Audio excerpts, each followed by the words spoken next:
closed over 1,200 real estate transactions that generated over $250 million in revenue.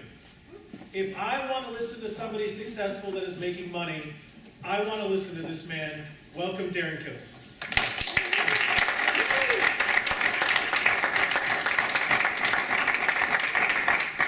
Well, thank you. Good morning.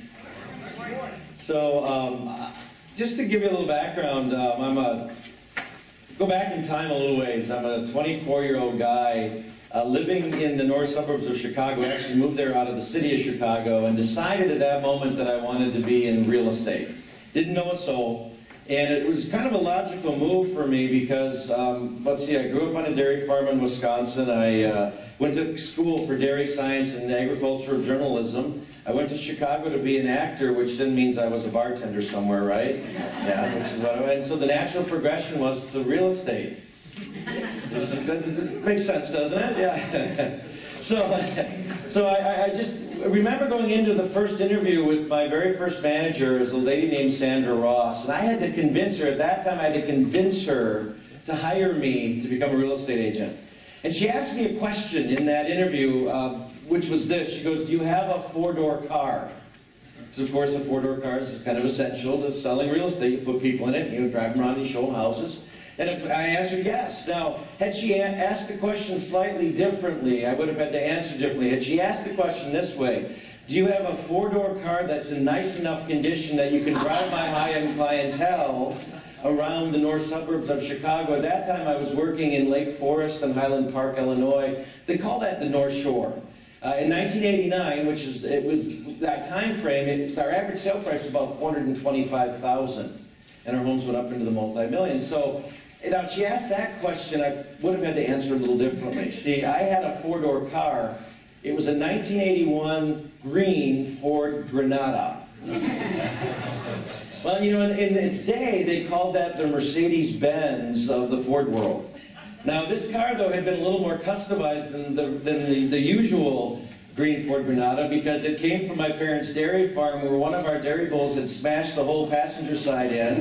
And one night, driving home from church, my mom ran it off the road down into a gully, and it was a little smashed up. In fact, we got named the restaurant because of that. We just had to name it something after all of that. So that was the car I had. And as I got started in real estate, using that car, driving around the swanky suburbs of the north side of Chicago, it was it worked a little bit on my self-esteem. In fact, what I learned to do is I would drive into the neighborhoods and I'd park the car around the corner from the appointments I was going on if I was going out to meet with a potential seller, because I was fearful I would leave all of the oil from the oil pan in their driveway if I parked in their driveway. And I just recall one night when I was out on a listing appointment in Northbrook, Illinois, and the sellers and I just clicked. It was like everything I said was golden to them. They agreed to the commission. They signed the contract at the price that the market said they should be at, and we were like so in love with each other. They walked me out to the front door, and as they stepped out on the front porch, they took a look around, and they're like, "Where's your car?" Being the quick-thinking young man that I was at age 24, I quickly said, "Oh, it was such a beautiful night. I got into the neighborhood a little early, and I parked around the block, and I wanted to walk the neighborhood." That's the way you learn to cover that. Yeah, exactly. So the other challenge with having a restaurant was one of the ways to build your business quickly in real estate, at least in that period of time in that market, was to work with what we call relocation buyers. Those would be those folks that have gotten a job offer, they've accepted it. It means they have to move from someplace else in the country to go to work, which is almost a definite sale. And as real estate agents, we love those. One of the things that happens, though, is that they'll typically come into town on a weekend, and we used to say you're married to them for the weekend, but you spend all your time with them in the idea that you find the right house for them in that first weekend. Now, I couldn't drive them around in the restaurants, so I quickly learned that a lot of the car rental companies offered deals on weekends where I could rent a decent sedan four-door car from Friday to Monday. Here was the challenge. If they didn't buy in that first weekend, the next time they came to town, I was driving a different car. Many of them probably thought I had a fleet of Camrys before that got over. So it keeps you really focused. And why I share that as we start today was for a lot of us, and quite often, what goes on up here gets in the way of what we could really accomplish in our lives and our businesses. What I mean by that, you know, I don't think that this was any stroke of genius on my part. I think it was just simply naiveness was that I didn't think any differently, that I had to have that awesome car in order to get into real estate, to start that business 23 odd years ago. And I think about that, and if I ever thought like that, I wouldn't be here. And so as we talk about what I'm going to share with you over the next hour, and then also for a little while after lunch today, is this idea that it's about finding profit centers in our small businesses. Before we do that, though, what I really think we have to do is get this correct around money.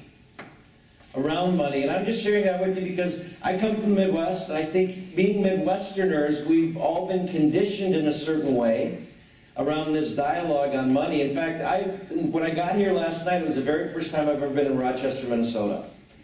And yet, I know that in this room, a lot of you are from the area, we all have this one thing in common. I'm going to ask you to finish this sentence for me. Money doesn't grow on what?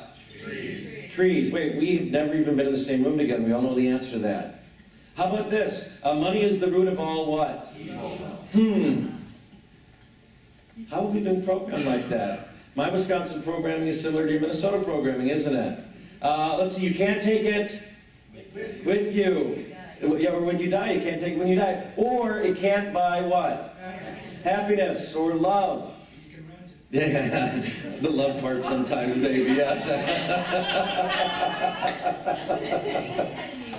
They say that in New York, too. Yeah, so I'm gonna just show you what we're gonna cover today, and then we're gonna walk through that. And here's what's interesting in this, though. Look at how we've been programmed. And it's been around us since the time we were first coherent on things, from the time we were little children, and yet it's one of the things that I believe holds us back so much in what we could truly do. In what we could truly do. Here's what we're going to cover today. We're going to talk about having that business mindset, and that business mindset specific around generating revenue. Second thing we're going to cover today is we're going to uncover what I call your 5 wealth determiners. 5 areas that we're going to look at. We're actually going to do some exercises in that to get more clarity on some places where we might be missing out on having more wealth in our lives. Third thing is we're going to talk about salespeople. Yeah, let me ask you this in this room. How many of you own a business of some way, shape, or form? Raise your hand. You are all salespeople. You are all salespeople. And we're going to talk about some of the programming we have around that. And my goal in that is to shift our mindset, maybe slightly or possibly in a large way, around that word. Because somewhere in our vernacular, that word has become like taboo.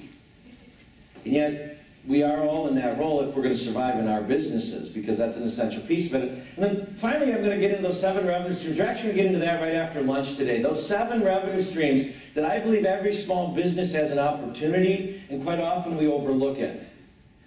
I'll just share with you as a little precursor to that. In my business, I'm on the road 40 plus weeks of the year doing this thing, speaking. And in my business, I have 17 different revenue streams just in that business alone. And that's just one of the businesses that I run.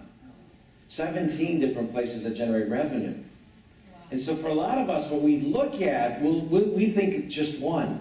And so my goal here, because this is a mastermind, is to get us thinking a little bit broader, is to say, where else could there be? Because here's what I've discovered. Those revenue streams don't have to be huge. However, with 17 of them, even if they're not huge on a monthly basis, it has an impact on my profitability. And that's really the key to all of it, isn't it? It's at the end of the month, at the end of the year, how profitable was your business, because that's what we're here to do. And then finally, because this is a mastermind, we are going to mastermind it a little bit. Napoleon Hill said this. He said, when 2 minds get together, they form a 3rd mind, called a mastermind. Well, there's 30 plus people in the room today. I expect that we're going to form more than just 1/3 mind. We're going to create something much different. And from you, we'll interact and come up with some other ideas that I believe we can implement in our business. Now, along the way, I'd like to have a little fun as well. Is that going to be okay? Yeah? And some of you are going, I don't know yet. He's from, I didn't yell "Go Packers" a few moments ago. You didn't either, yeah. He's picking up. That was yeah. He's got a very high voice. All right, so that's what we're going to look at now. As we get started, why are we in business? What is this thing called business for? Now, a lot of you have a lot of reasons why you chose to do that. I'm going to share with you one idea that I'd like you to consider. Here's this thought. The purpose of business Actually, let's back it up. The purpose of life is to truly live before you die. And the purpose of business is to fund that perfect life.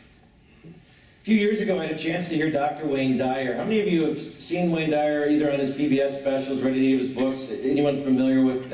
He's an incredible thinker. And I'm going to credit this statement to him. It's not his quote, although I heard it from him. And he said this: "Don't die with your music still inside you." Don't die with your music still inside you. See, unfortunately in this world, this isn't just a U.S. thing, it's not a Canadian thing, it's actually a worldwide epidemic, if you will. Quite often we live small. It's safe. Small is safe. Not a lot of upsets, not a lot of differences, life is okay. And so when we think about it in that realm, don't die with your music still inside you. Actually, I've read a book a couple years ago called Power versus Force, written by Dr. David Hawkins. Is anyone familiar with that book? I'll just share with you, it's probably one of the toughest books I've ever read, just to get my head around. And yet it's one of the most profound. Power versus Force, David Hawkins. Throughout this morning and this afternoon, I'm going to quote a lot of things I've read. I read on average 3 to 4 books a month. I'm on airplanes a lot. That's what I do. And again, it's gaining knowledge now. What Hawkins, his theories are really pretty incredible. I liked it so much that I found an audio series that he's got called The Highest Levels of Enlightenment. Highest Levels of Enlightenment. Now I was listening to that, it's like 40 hours of him speaking with another gentleman that's been training with him. And one of the statements he made a month ago, though, that just hit me. You know, have you had those experiences in your life that once in a while something just hits you and you're like, wham! What was that? Wow. Here's what he said, and this ties into this purpose of life is to truly live before you die. He believes and asserts that our time and date of death is already predetermined. Our time and date of death is already predetermined. In fact, he states that it was determined at the moment you were born. And so here's the question, why do we all live worried about that? Why do we all live worried about that? If it's already predetermined, that's what he says to us, so stop worrying about that and go out and live. Now, if you stopped worrying about that moment, because it's inevitable for all of us, isn't it? That's the one certainty we all probably have, at least at this point in time. They haven't figured out how to keep us alive longer. You know, they cryogenically freeze a few folks, like Walt Disney, and in hopes that someday they'll figure out how to bring them back to life. Haven't figured it out yet, though, have they? That's predetermined. So what does life look like? What are the decisions we make? How do we go about our days if we let go of the fact that we no longer have fear in that? I'll give you an example of it that I just experienced last week. I had a vacation last week. I was in Puerto Vallarta, and I went zip-lining. Has anyone ever zip-lined anywhere? Zip-line? You know, it's where they put you on a cable and you go like 150 feet above the jungle floor, strapped in only a harness. Yeah. Yeah, and this one was, this is the third one I've done. I've done it in Belize and Costa Rica, now in Puerto Vallarta. And in Puerto Vallarta, they had this incredibly interesting braking system. When you were flying through the jungle roof, jungle canopy tops, going towards that tree, which is where the end of the cable was, their braking system was a thing of foam rubber wrapped in duct tape. They called it Mexican brakes. I'd never seen that before. So I was a little hesitant on the first zip line, right? And then I saw how the braking system worked. It was pretty good. So I'm the guy, now with this new revelation that my time of death is already predetermined, so stop worrying about it. I'm the guy flying across the jungle canopies, upside down with my legs in the air and my hands down, just screaming and having a great time. Yet some of the people, there were 8 of us in the group, some of the people used the braking system the whole way across. And I'm just like, wow, I was exhilarated. It was incredible. That's living. And I figured if it was predetermined already at the time of my birth that I was going to die in the jungles of Puerto Vallarta, okay. Why not? But it'd be a great story. He went out with a splat. I don't know. It's like, so if the purpose of life is to truly live before you die, here's the key to this. The purpose of business is to fund it. Now here's what I'd like us to consider. The purpose of business funding, it doesn't mean that your business is the be-all, end-all, the thing that determines who you are, the thing that makes you who you are. That isn't necessarily true. You've got this awesome, mentor program. You guys are doing some incredible stuff for people doing micro-lending. If you couldn't do that if you weren't generating revenue in your business. And here's what's really magical. The more revenue you can generate in the business, the more of that stuff you could do so if you chose. That's life. That's purpose. That's really what this is about. And here's what's so interesting. A lot of us, again, based on our programming, I grew up on a dairy farm. My parents are wonderful people. We just never had those dialogues about money. If we did, it was based on those sayings. You know, money is the root of all evil.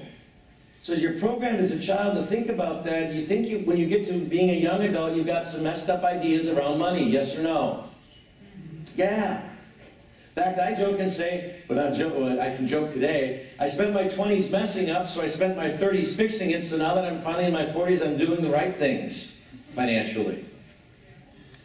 It's really, you know, here's what's so interesting around that. What if I could have begun in my 20s? I'm a young man in one of the courses I teach up in Toronto. Actually, it's west of there in Cambridge, which is the Kitchener-Waterloo area. So those of you who used to have a BlackBerry, maybe still do, that's where they're headquartered, Research in Motion. The young man is 20 years old. He got started selling real estate. That's a big part of what I do in my training is to real estate agents. He got started selling real estate at the age of 19. He told me 2 days ago, it was 15 months ago. He has since turned 20. He has closed in this first, through the month of September, the first 9 months of this year, 32 transactions and generated $150,000 in commission income for his business. And he said, my goal is 50 for this year, so I got to keep working at it, and next year it's 100. Goals, that's a key. Here's the thing, do you think he has a different relationship about money? He doesn't see it as the root of all evil. He doesn't, you know, there's a biblical verse, and I know that you had great training on the 21 Irrefutable Laws of Leadership yesterday. John Maxwell is one of my mentors as well, and he has from a spiritual sense, I'm just going to throw this out there, and it's just not, it's an endorsement, it's not saying there's any judgment to it. He did an add-on to a great book. It's called the Leadership Bible. And he took the King James Version of the Bible and he puts leadership lessons along in each chapter. And so if that's a book that you read, that might be something you would look at. Because one of the things he talks about in there is when they talk about, let's see, you can't get into the, through the gates of the kingdom, through the eye of the needle, the camel with money or side. Yeah. See, it's been a while since I read it. Here's what's really interesting, though. He starts refuting a lot of what people have programmed us to believe in our belief around money. And here's what I'd like us to consider. Purpose of life is to live before you die, and the purpose of business is to fund that perfect life. So that's what we're going to spend the next couple minutes really talking about, are those concepts around that, and really some things about how we choose to be in our daily lives that can serve us from that perspective.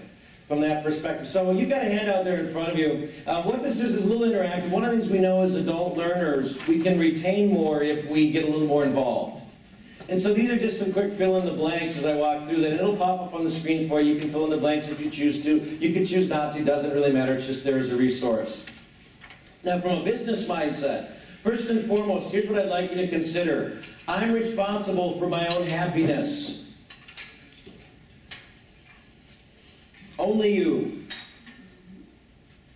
No one else. So you're responsible for that. You know, there's a great dialogue it was Sarah, right, that you were having. Sarah was having with you when I had a chance to step in today, where she was talking about customer service.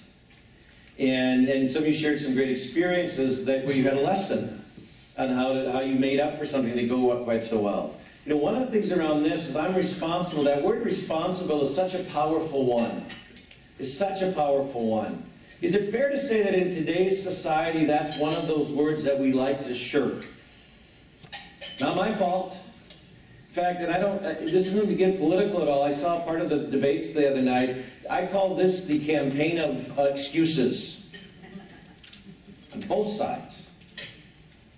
It's not what business is it? I mean, if you showed up tomorrow in your business and said, oh, sales were down, not my fault, must be the economy, we're just going to keep slogging along and hoping the bank doesn't shut me down. Yeah, that's the news, isn't it? You know, they say that if you ask someone how they went bankrupt, they said gradually, then all of a sudden. So So it's those little things every day that we're not taking responsibility for. And underlying it all, it's our happiness. So here's the first thing I'd like you to think about. If you're not happy in what you do, stop it. Stop it. Get out of it. Figure out an exit strategy. The purpose of business is to fund that perfect life. The purpose of life is to truly live. If you go to a job every day that you don't like, stop it. Now, I'm not saying walk in tomorrow with your resignation letter. Make a plan, though. Get a strategy. And I'm sure most of you are in this thing called small business because that's part of the reason. Now, I'd like for you to take responsibility for that happiness. Now, here's the thing to think about with that. The thoughts you have form the beliefs you have. Let's talk about that for a moment. I'm a road warrior, truly. Last year, in fact, I was on the road 44 weeks out of the year. I was on an airplane, at least 44 weeks out of the year. And when you travel that much, you really got to get some systems down. In fact, what I've learned is that the more I can systemize certain things in my life, the less I have to think. It's a good thing, by the way. So I even have a system that all my suits are blue. Because when I pack every week, all I have to do is go grab the next suit in the closet, and I put that, and then black shoes, black belt, all of that's a system. Well, I have a system for how I go through security at the airport, too. So my airport security system, well, actually, let me back up a little bit. And what I'm going to share with you is a story that happened to me about 2 years ago in Las Vegas. So I was at the Las Vegas airport at about 5 a.m. to go through security for a 6 a.m. flight. And, that time of the morning, you're a little bleary-eyed. This is where my system really works well, because I don't have to think. So I get up to the security line, the belt, where you put everything on it, and I grab 2 gray bins always, and I pull my laptop out, and I put that in the first bin. I take my suit coat off, my belt, and all the other stuff, and I put it in the next bin. Take my shoes off, I put them in front of the bin, and I put my backpack behind the bin. It's my system. Right? Shoes, computer, stuff, backpack. Shoot. And by the way, if they ever, because sometimes they'll grab a bin and move it, it messes me up. Especially at 5 a.m. in Las Vegas. So I did all of that, and it all goes through, and I walked, at that point it was before they had the body scanner thing, so it was just the security thing. And so I took a walk through, and it went off. It beeped. And I'm going, that's odd. And the TSA guy said, just walk back through, sir. So I walked through a second time, and it didn't go off. I'm like, oh, okay. He goes, sir, you've been randomly chosen for a full body pat-down. Anyone had that experience? Yeah, a few of you have. Yes, so he said, just go over there and stand, and someone will be there to help you in a moment. So I walked over to this area, and I was standing there, and as I was standing there, up walks 2 TSA agents, an older gentleman, obviously a trainer, and behind him, the trainee, young man. So the young man walks over, and he says, sir, put your feet on the mat, put your arms out to your side, and put your palms up. And so I did that. Now, one thing I have to share with you, that was my second really big year of traveling so much. And one of the things I learned is that I had to maintain I had to get in better physical shape. So by that point in the year, I'd lost about 38 pounds. So I'm standing there with my feet on the mat, my arms outstretched, my palms to the sky, and then the trainee begins to tell me what he's going to do. And he says, sir, I'm going to touch every part of your body. When I get to the quote-unquote sensitive areas, I'm going to use the back of my hand. Like that makes you feel any less violated. Oh, it's okay then. So I'm standing there like this, and he starts at the top, and literally, your hair, your neck, flips your shirt collar up, he's going all the way down. He gets to my right pant leg, takes both hands and runs it down my right pant leg, and swoosh, my pants fall to the ground. So there I stand, with my arms outstretched, my feet firmly planted in the airport security line with my pants on the ground. So at that moment, there's some thoughts that go through your head. Yeah. First of all, right away, it's like, do you pull him up and then create more suspicion? Or you let him sit? And so I thought, I'll just let him sit there and wait for inspection. To which calmly, in fact, like this happens every day, the supervisor said, sir, you may pull your pants up. Thank you. And then he said, now, sir, when the trainee goes down your left pant leg, you can hold your waistband. I'm like, oh, didn't he see there was nothing there when he passed me a moment ago? Apparently they have a system too. So you stand there and you go, okay, now, here's a couple other thoughts. First thought that popped in my head is, oh my gosh, I hope that at 5 a.m. in the morning in Las Vegas, no one had the presence of mind to grab their smartphone and record that, because I do not want to become the next YouTube sensation of the Vegas guy with the pants on the ground.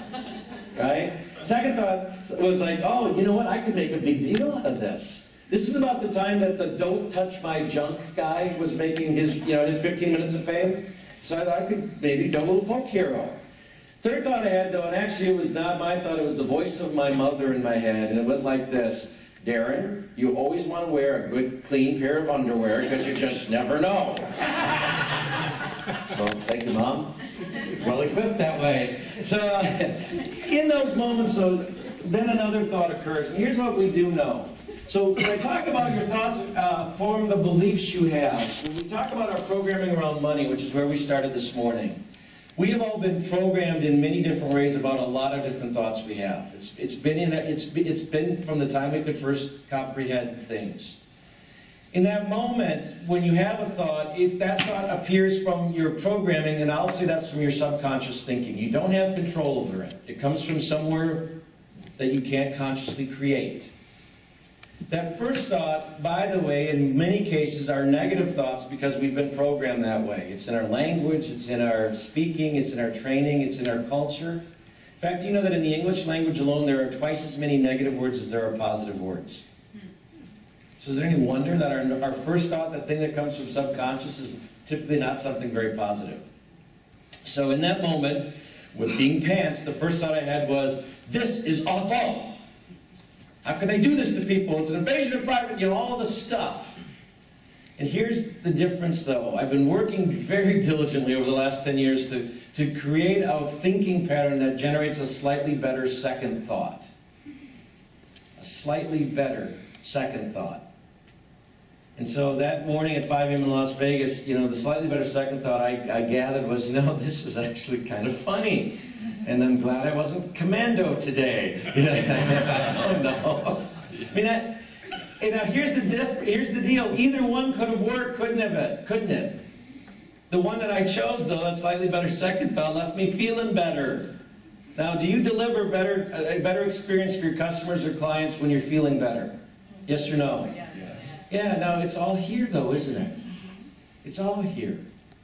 So if we agree that the thoughts you have form the beliefs you have, beliefs become reality for us. Here's what's interesting. Your brain doesn't know the difference between truth or fiction. It only knows what you tell it.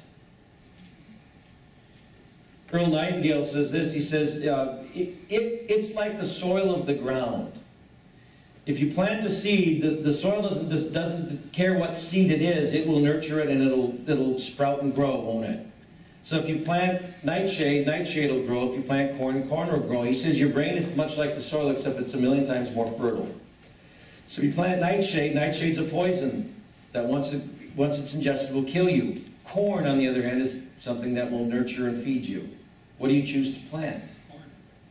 Choose to plant corn. Now, here's the thing. It's got to be a conscious decision, doesn't it? For many of us, again, because we're programmed, that we go towards negatives, quite often it's nightshade that we plant. Here's the deal. The brain doesn't know the difference between truth or fiction. It only knows what you tell it. It only knows what you tell it. It's interesting, we're going to talk a little bit later around this dialogue around being a salesperson. In one of the seminars that I do, we have an affirmation I use with my salespeople, and that is, I'm a great salesperson. In fact, I have them stand up and they say it 10 times every hour. Every hour. Now, when I first do the class, I always get a little bit of pushback from that because people have some negative connotations around salespeople. In fact, in a lot of industries, we get pretty creative about what we call salespeople. We're consultants. We're advisors. You're selling something, aren't you? Because if someone doesn't buy the product, you're not going to make any revenue and it doesn't make any difference for you. Whether it's a service industry, whether it's a product industry. Chuck's offer of 5,000 business cards for $50.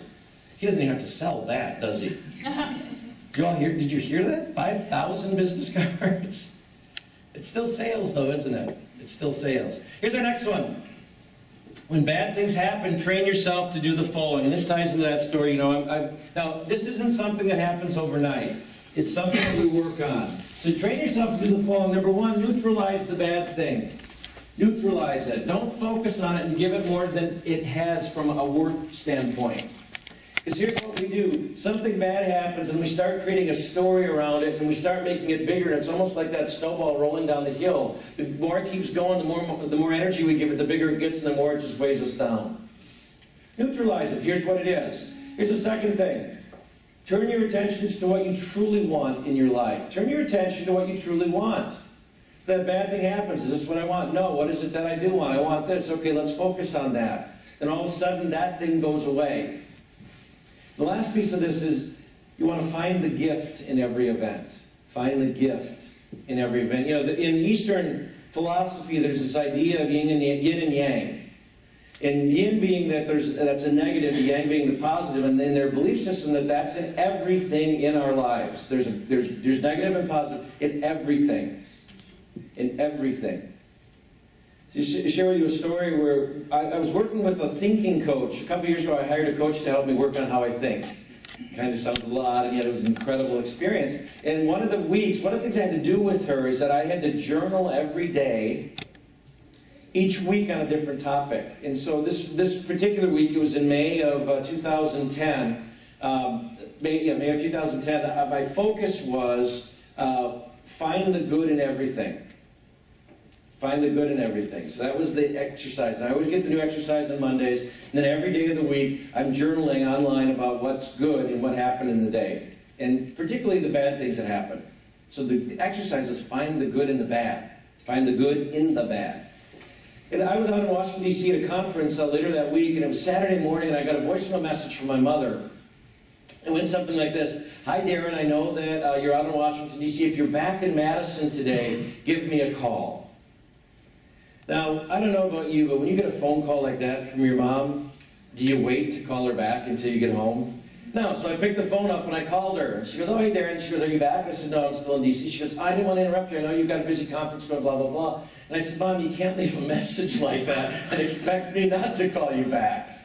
Right? She goes, okay. She goes, well, we've got a little bit of bad news. She said, you know, your grandfather hadn't been feeling well. My grandfather was 91 years old, and he hasn't been feeling well for a couple of weeks, and so we took him to the doctor, and they determined that he has lung cancer.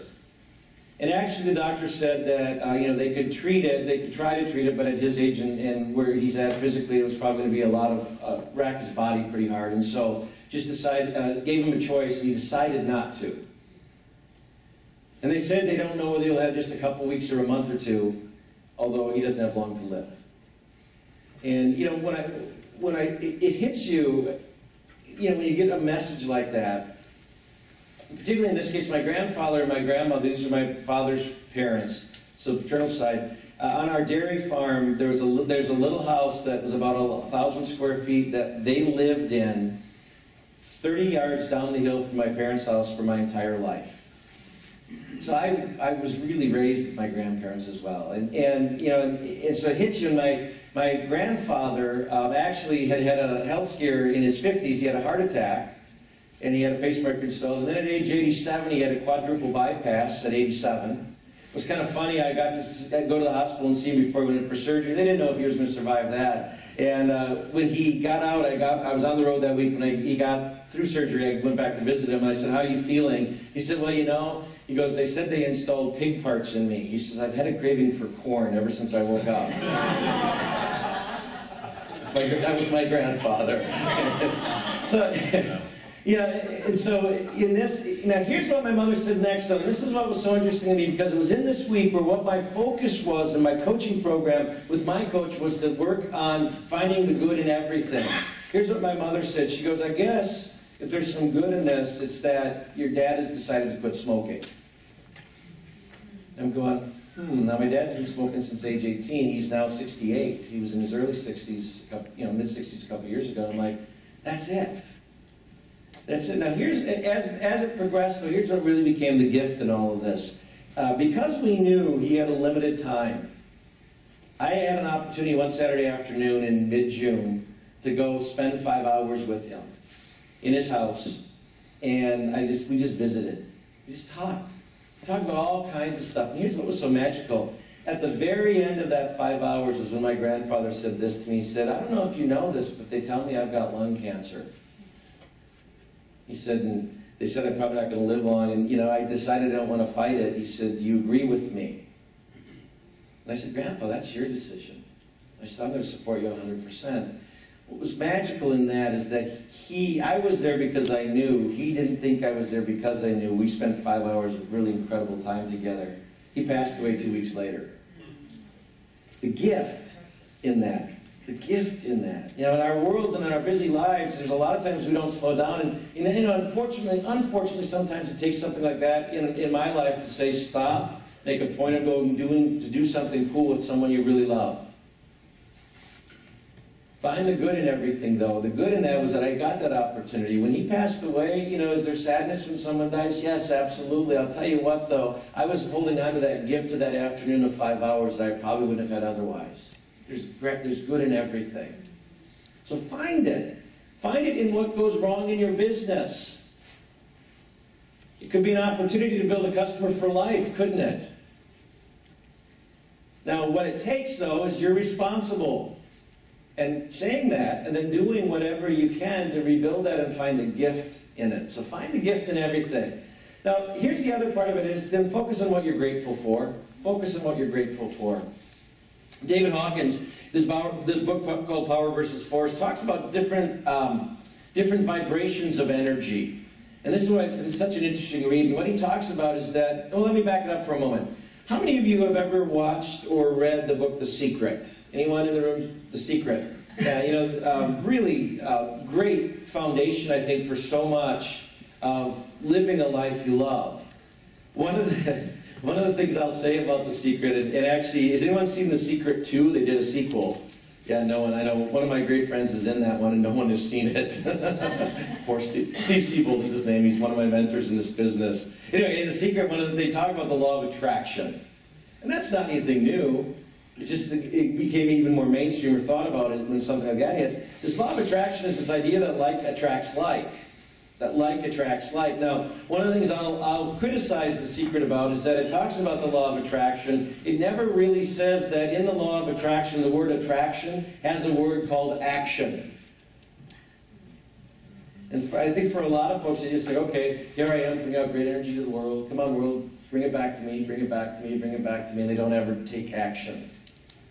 The law of attraction works when there's action. And now when we talk about focusing on what you're grateful for, the energy of gratitude is a powerful one. If like energy attracts like energy, and I'm constantly in a state of gratitude, what do you think I get more of in my life? Those things to be grateful for, isn't it? Those things to be grateful for. To share with you, when in the introduction I talked about me being a serial entrepreneur. I don't know if that was by design or by default.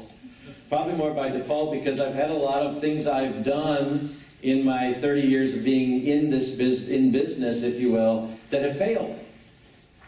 And I'll just share with you one. I had a residential construction company that we started in 1993 in Madison, Wisconsin. We started with kind of a little plan. We just said, we want to build a couple, maybe a dozen, like starter homes. That's going to be our deal, because that's going to be a kind of a safe way to do this. And that business grew over 14 years. To the point of, in 2007, the last 2 homes I built before I shut that company down were 2 homes that were $1.2 million in price, and they were on speculation. Now, speculation means I didn't have a buyer. It meant that I was responsible for the mortgage payments. At that point, to keep the company going, the monthly payments were $35,000 a month. Yeah, and then what happened, for those of you who have been involved in any realm of the real estate world, come mid-2007, the whole thing just collapsed. Now, Madison has been fairly fortunate in that we didn't see the collapses like Las Vegas or Florida or Phoenix or even Minneapolis, Twin Cities. And yet it did collapse. And I had a business partner at the time who was running that company, because I was working on some other things, and I wasn't paying attention. And I thought we were doing really great, because this business partner had just bought a new Mercedes CLK. It was like $110,000. I'm going, oh, we must be making money. He just bought a house he was going to tear down on a lakefront for $1.3 million. And I got a phone call in April of 2008, and it went like this. Hey, Darren, it's Dave. I'm leaving for Costa Rica. The company's falling apart. He was walking away, actually leaving the country.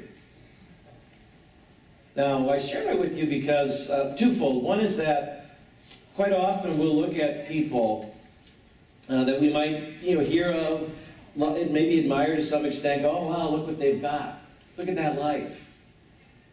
And not really know what's really going on. I mean, I had, the bank called in the lines of credit. It was, I had $2.8 million in a line of credit that was out there. And the minute, you know, what was interesting around that, it was up until that point, we were like the golden people. I was like, a phone call, I could get $100,000 just like that.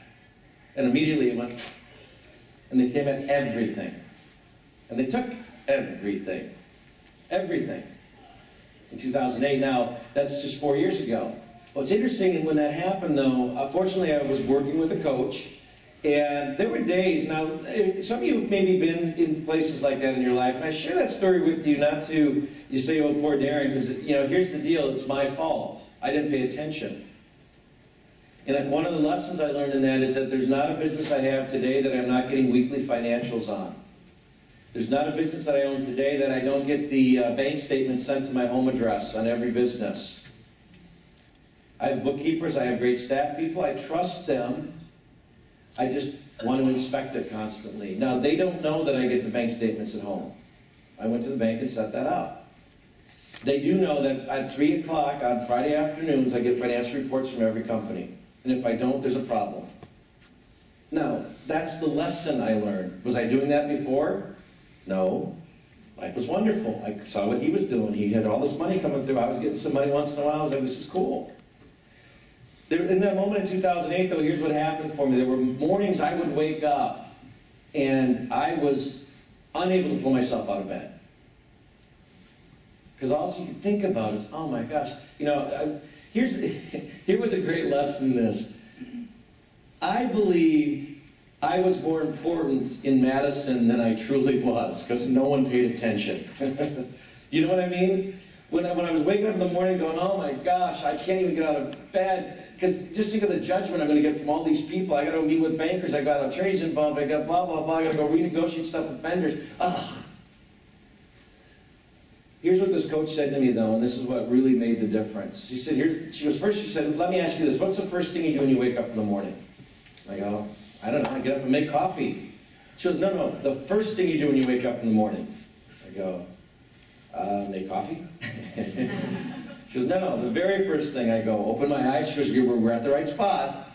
She goes, here's what I'd like you to do. The minute you open your eyes in the morning, I'd like for you to, before you pull yourself out of bed, I'd like you to think of 5 things you're grateful for in this moment. Just 5. Just 5 things you're grateful for in this moment. Just think of 5. I'm like, huh? She goes, and I said, Kim, you don't get it. You don't get what my life looks like right now. You don't, you know. She goes, no, just do that for me. She goes, humor me. I said, okay. So the next day I started with that. Just 5 things I'm grateful for. The very first thing I did when I woke up in the morning. And then she upped the game on me because she coached me for an hour every week. And she said this, she goes, okay, she goes, now that you've done that for a couple days, how's it work? And I go, I guess I'm kind of feeling better. She goes, okay, that's good. She goes, here's what I'd like you to do now. 5 times through the day, I want you to stop and grab a sheet of paper and write down the 5 things you're grateful for in that moment. 5 times a day. So I was getting 25 things each day. I was focused on what I was grateful for. Now, it's funny if you look back at those journals, some of the things I was grateful for, nice sheets on hotel beds. It can be little things. You know, my cat. It's that stuff. And here's what started to happen. It pulled me out of that. And, I don't know, all of a sudden all this good stuff started to happen. Opportunity, businesses, revenue. Isn't that interesting? Here's the thing in this, and this is why we talk about this mindset about money. There are many people, and you probably know some in your lives, that when they have an experience like that, they decide that that idea of being an entrepreneur is too risky. And they decide to go get something safe. And Madison is a city that is a university town and state capital, and so what the safe thing is, at least it was up until this last year or so, was to go get a job at the state. And the people would say that. They'd go, you know, I can't do this anymore. I got to go get a safe job. And they go, if I work for the state and I just show up every day, and every year I'll get my little raise, and if I keep my nose clean, in 30 years I can retire. And I hear that. And for them that might be okay. I just looked at it and said, is that a life you like? I mean, really, 2 weeks of vacation a year, maybe? I don't know. It's about being out there. It's the lessons in that, in my mind, is that, here's the thing I know. The bigger you play, the bigger the breakdowns could be. Right? So, I mean, I never in my wildest dreams at age 18, when I left that dairy farm, thought that I would ever owe anyone $2.8 million. Not that I'd owe them that they would give it to me to begin with. And now that I've been through that experience, I'm going, okay, now this is my little soapbox moment. Here's the lesson I learned in that. I never, ever want to owe anyone anything again. And I have a business partner in a mortgage company, and that's a little bit of an odd thing for me to have as a stance to someone who owns a part of a mortgage company, because what do we do there? We loan money. And yet, I don't know how many of you ever listened to or follow or have done any of the work with Dave Ramsey. I love his one statement, that the paid-off mortgage is the new status symbol. And here's what I think about in that whole time frame in my life. My grandparents were raised in the Great Depression. The lessons they got there, didn't they hold on to those their entire lives? Their entire lives. So I keep thinking about the Great Recession, going, okay, the lessons in that I want to hold on to my entire lives. None of the companies I own right now have any debt. Zero. Now what's interesting, and this is me maybe being a little, this is probably not good energy. I keep going, I can't wait for the day that those banks come back and want to loan me money and I can tell them what I think. Right? Now, banking is important, and we have bankers in the room. I don't mean to offend you. Here's what I'm sharing with you. I think quite often we get skewed in this thing, and we've got to be great. We've got to be focused on the right parts of it. Gratitude, though, makes a big difference. And here's the other part of it. What you focus on expands. What you focus on expands or grows. I guess I put grows on there. Let me give you an example of that. So right now, my focus is on the revenues in my company, seeing how much opportunity we can create for other people and what we do, and how much it can impact their lives. On a weekly basis, I look at the financials because that's the thing I learned out of that lesson, one of the things I learned in 2008. And if I stay focused on how big we can make it get versus how it's not turning out, I get more of the big stuff. I don't know if that makes sense. I'm going to show you, actually, there's a way I can manifest this. What you focus on grows in the physical world as well. Before we do that, let's think about it this way. Let's say you're in a relationship of some sort. I'm assuming most of you are in some sort of a relationship, husband, wife, significant other, whatever that is. If you agree with me, what you focus on grows, and there's something that person in your life does that really annoys you, do you give that a lot of focus? And if you do, what do you see more of in them? The stuff that what? Annoys you. Here's what I'd like you to consider. Start focusing on what it was you fell in love with them about. And guess what you'll get more of? Now, is the annoying stuff still going to be there? It's just where you're putting your focus, though. It's a simple one. Here's what I'm going to do. I'm going to show you how this idea of what you focus on grows in the physical realm. Someone stand up for me. This is a chance to, little participation. All right, so this is an idea that what you focus on grows. I'm going to stand on a chair so everyone can see me. This is always the tricky part for me if I can stay balanced. Okay, so, and this is bad for you guys on the video cameras, isn't it? So here's what I'd like you to get your hands free. Get your hands free. Look at that, I just got a standing ovation in American Sign Language, and I'm not even done yet. That's awesome, you guys. All right, so with your hands free, what I'd like you to do is just marry the heels of your hands together like this, and put your hands together. Kind of remember as a kid, here's the church, here's the steeple. Yeah. Now, looking at your hands, just pull them down a little bit. In most cases, each of you will have one middle finger longer on one hand than the other. So you have one middle finger longer. I don't know if that's because it's been used more. All right, so one middle finger longer than the other. Here's what I'd like you to do. I'd like you to take that. Now, if you don't have one and they're both the same like this, just choose a hand. Just choose a hand. So if that's not the case, so here's what I'd like you to do. Take that hand with the longer finger and drop it down to your side. Just drop it down. Now this is an exercise in what you focus on grows. So in a moment I'm going to ask you to yell at the hand in front of you, get bigger, get bigger, get bigger. Now the more energy you put to this, the better this works. So as loud as you can go with it, the better it is. So here we go. 1, 2, 3. Get bigger, get bigger, get bigger. Now roll your hands back together. What just happened? Yeah. Was the other finger longer? All right, take a seat. Now here's the caveat, this only works on hands. What? Wow, what kind of room do I? Okay. So what you focus on grows. The idea is stay focused on the right things. What you love about the person in your life. Stay focused on the revenue and what you can generate in your business. Stay focused on that, not what's not well, not what's not good. Not that sales are declining. Oh my gosh, sales are declining. Every day sales are declining. I don't have enough appointments. I don't have enough appointments. I don't have enough appointments. All of that stuff feeds into itself and attracts more of it to you. So switch that, and underlying all that, it's really this idea. It's a choice. You can choose the abundance in your life, or you can choose the absence, the lack, those things that aren't there in your lives and in your businesses. Now, you know, this is a business seminar, isn't it? And yet I'm talking a lot about our lives. Is it fair to say that they intertwine, don't they? Yeah, especially when you're an entrepreneur in a small business. And if you believe in that first statement I said as we started out this morning, that the purpose of life is to truly live before you die, the purpose of business is to fund it. They do work together. You got to have both.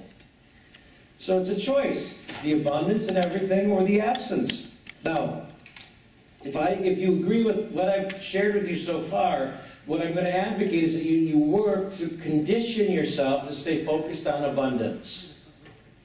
What's great? What am I grateful for? Find the good in everything. Remember, there's yin and yang in everything that happens in life. When the bad stuff happens, find the good.